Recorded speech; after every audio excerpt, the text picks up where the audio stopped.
You're listening to the Bearded Theologians podcast, hosted by Zach Bechtold and Matt Franks. If you'd like to learn more about the Bearded Theologians, you can go online at beardedtheologians.com, where we have past podcasts, blogs, and a couple items for sale. So check us out, beardedtheologians.com. Thank you for listening, and enjoy this week's show. You're listening to the Bearded Theologians podcast, hosted by Matt Franks and Zach Bechtold. So this week on the podcast, we're going to talk about, we're going to look at the lectionary again, like we typically do in times like this. And we're going to lean in a little bit to Psalm 100. And so I'm going to let Zach kick us off by reading that like he normally does. So Zach? Yeah, I like to read the Psalms. So if you'll join me, simply listen. If you're driving, if you're sitting at home, feel free to pull out your Bible. Turn to Psalm 100. Shout for the joy of the Lord, all the earth. Worship the Lord with gladness. Come before him with joyful songs. Know that the Lord is God. It is he who made us, and we are his. We are his people, the sheep of his pasture. Enter his gates with thanksgiving and his courts with praise. Give thanks to him and praise his name. For the Lord is good, and his love endures forever. His faithfulness continues through all the generations. So Matt and I were talking as we were trying to figure out what we were going to talk about today. And this psalm came up, and we're heading into Thanksgiving week next week. It's been 2020 has gone on for 5 or 6 years now. It seems there's a lot of heaviness. There's a lot of grief, and there's a lot of just I don't know the words. Heading into the end of this year, especially into the holiday season, and to have in the lectionary Psalm 100, shout for joy to the Lord, all the earth, is almost a really challenging scripture to try to focus on, to try to read, and just to try to embody today, because it's hard. Joy right now is hard for just about everybody. There's some really good things I know that have happened this year, and a lot to celebrate, but it seems like those are overshadowed by the heaviness and the weight of what this year has been and continues to be. And so I think it's really important. We have a saying in our house of choose joy. And it's kind of our mantra of, hey, there's going to be days that suck. There's going to be days that are hard, but at the end of the day, it's our responsibility as people to find joy where we can, or else life will just crush you. And because it's hard. And so I think that's my encouragement as I wrestle with this, is where are we finding joy? Where are we able to sing joyful songs? Where are we able to remember that God is with us? Because I think that's what this psalm is about. It's a reminder that God is with us wherever we are and however we're feeling. And so finding joy somewhere in that is key, is important. Yeah, I think when I was looking through this and thinking that, with all that's going on in this and just as 2020 has been, I think if you look back and ask yourself, what good things happened? There were some good things. Like we can't deny that there were not some good things about 2020. I mean, I remember in February when the Kansas City Chiefs won the Super Bowl, and I was sitting in Denver waiting for you to get there, which seems like 7 or 8 years ago. And I remember some of the celebrations that we've had, even though like things are different right now with, innovating church in a different way. There's been some joy in that. We've been able to connect with people in ways that we never have before. And, the mantra of keeping people safe, I think that's the more we do that, the more we can celebrate and make a joyful noise to God, saying, look, we're trying to do all the good we can, all the places we can, all the people we can, all the times we can, and all the ways that the John Wesley misquote is there.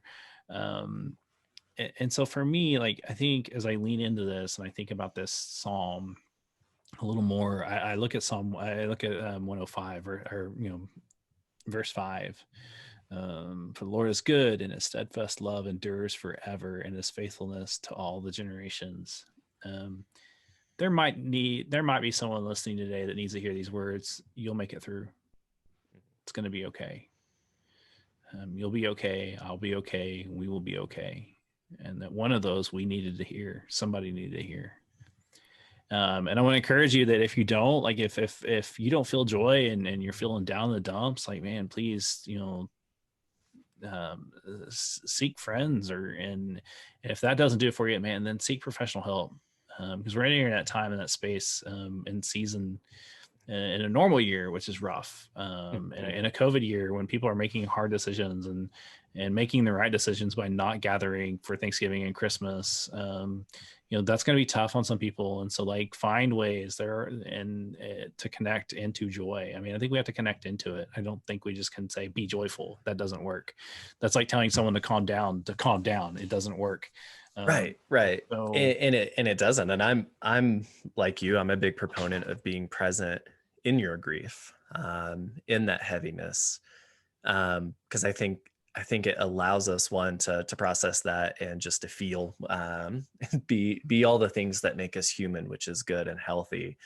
But I also think it allows us to bring that joy back in and to be present with our joy, without that guilt or shame of, oh, I'm sad right now, or, oh, this is hard right now. But these things are good things to celebrate, right? I think we have that guilt and shame sometimes, especially during the holiday season when we're missing loved ones, and especially this year when things are so different and hard. And like you said, on a good year, Thanksgiving, Christmas are hard holidays anyways for a lot of people.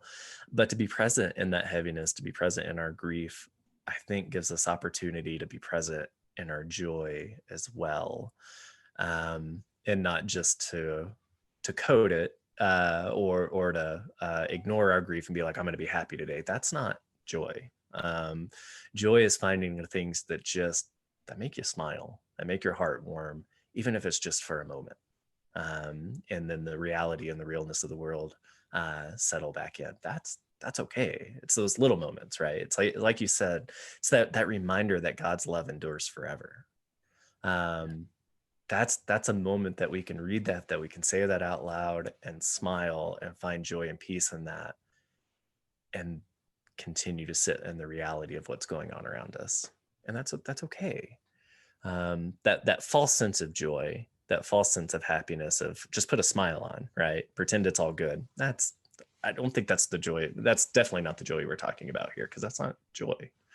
well, and I think that's where we as a church fail, because 100%. we expect our clergy not to be raw and be human. We expect them to be always positive and always joyful, and I think, one thing I think churches could do, for their staff, and that's lay and volunteer and clergy staff, is give them space to operate. I think they're just as I'm saying this as as a clergy person, like, give us space to operate, and I think you'll find joy in that, and then allow them to find their joy, and because they feel the pressure. And I want to encourage, like, we can help make joyful noises in people's lives. And I think in this season, I think that needs to be the focus, and not just, I'm not being filled, I don't feel good. Because sometimes, like you said that sometimes life is rough, and we do need to find things that spark joy, but we can also, like, in our frustration and our sadness, we can we can do some really bad damage. I always think of that. I would encourage people to read the Nowen book, the Wounded Healer, and just being aware of our pain that we're bringing, and that we may not realize that something we may say to somebody, like, may be the thing that might be the thing that just kills them. And so, like, we've got to be aware of how we're bringing joy to the world. Well, and it's like scriptures like this and others that have been used poorly over the years to say, well, if you just have God, you'll be happy, you'll find joy, and all of the bad things in your life will go away. No, that's not what the psalm here is saying. That's not what Jesus ever says. He never says, follow me and it'll be easy. But there's, that prosperity gospel tells people, if you just do this, if you just love Jesus enough, and that's not it. That's not faith. That's not joy. That's not anything that, uh, anything in the Trinity, God, Jesus, or the Holy Spirit stands on. It stands on the humanity that things are going to be hard, that this life is not easy, but we are not alone. And God is present with us in our grief and our celebrations and everything in between. And it's remembering that and having the permission to be in that, right? Whether it's the celebration or it's the grief or it's the joy or the sadness or the heaviness of just life. And that is a moment to moment reality. And it's okay to be back and forth in each of those moments all day long, every day, because that's just who we are. I think that's who God created us to be as humans, to feel, and allowing ourselves to feel in that way is so, so important. I think it's viable too for us to it's okay to be raw. I mean, and I think I don't think I don't think pastors do that enough, and I think that does the faith a disservice, because we have to put on a facade of like everything's awesome. Yeah, and I don't know that and it's clergy, yes, because we're setting the example, but it's also lay people. well, I know, mean, it's all of but us, right?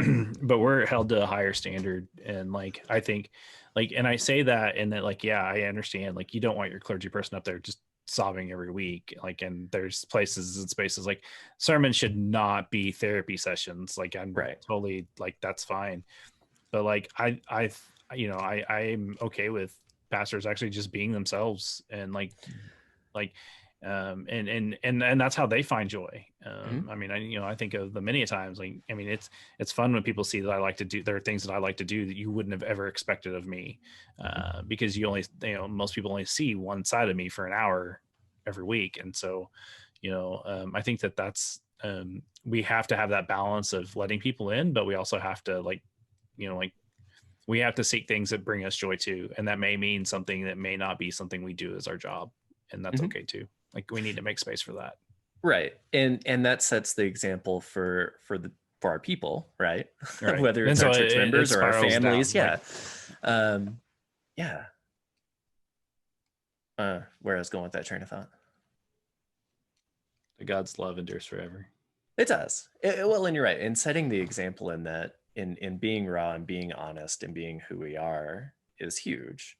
But allowing the people around us to do that as well. Modeling it and encouraging it and just being present, right? And I think we'll go full circle, bringing it back to this psalm. I think that's exactly what this psalm is a reminder that God is present with us in that. And it's not just a, hey, go do this thing. I am here with you. You are not alone, no matter what you're feeling and how you're feeling.